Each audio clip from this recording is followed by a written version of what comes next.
الذکر. اچھا ایک تو اس کو ذرا پروناؤنس کرنا سیکھ لیں تو آسان ہو جائے گا. کیا خیال ہے؟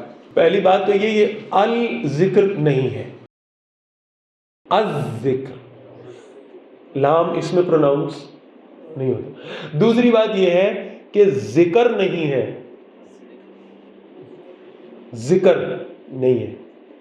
کاف کے اوپر زبر، یہ کیا ہے؟ الذکر، ذکر.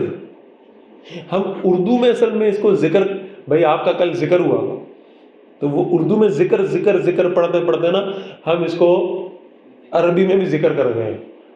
تو یہ ذکر نہیں ہے، ذکر ہے، الذکر.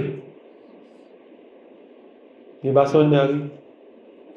ذکر کا مطلب ہوتا ہے نصیحت، یاد دہانی، کسی چیز کو ریمائنڈ کرنا. اصل میں جو لفظ ذکر ہے نا یہ نسیان کی ضد ہے. نسیان کیا ہوتا ہے؟ بھول جانا کسی. اسی نسیان سے لفظ بنا ہے انسان. ہم کون ہیں؟ ہم بھول جانے والے ہیں. ہم دنیا کی کشش میں پڑھ کے، دنیا کی مصروفیات میں پڑھ کے اپنے رب کو بھول جاتے ہیں. اللہ ہمیں یاد نہیں رہتا، مرنا ہمیں یاد نہیں رہتا، جنت ہمیں یاد نہیں رہتی، جہنم بھی ہمیں یاد نہیں رہتی. تو قرآن کیا کراتا ہے؟ قرآن الذکر ہے.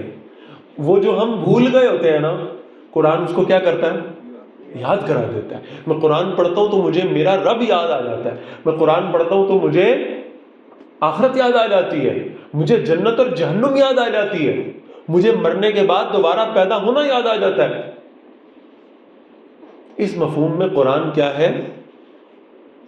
الذکر، نصیحت، یاد دہانی، بھولی ہوئی چیز کو دوبارہ یاد کرا دینا. یہ نام قرآن مجید میں کل 21 مرتبہ ہے. کتنی مرتبہ؟ 21 مرتبہ، 21 ٹائمز. ایک تو میں نے پڑھ دیا آپ کے سامنے، اِنَّا نَحْنُ نَزَّلْنَا الذِّكْرَ وَإِنَّا لَهُ لَحَافِظُونَ. یہ ذکر، یہ نصیحت، یہ یاد دہانی یہ ہم نے نازل کی ہے، وَإِنَّا لَهُ لَحَافِظُونَ، اور ہم ہی اس کی حفاظت بھی کرنے والے ہیں. پھر سورہ نحل میں اللہ نے فرمایا وَأَنزَلْنَا إِلَيْكَ الذِّكْرَ، ہم نے تمہاری طرف یہ ذکر نازل کر دیا ہے، یہ نصیحت بھیج دی ہے، یہ یاد دہانی بھیج دی ہے. جو جو چیزیں تم بھول جاتے ہو یہ تمہیں دوبارہ یاد کرا دیتی ہے. تو یہ نام قرآن مجید میں کتنی مرتبہ آیا؟ 21 مرتبہ.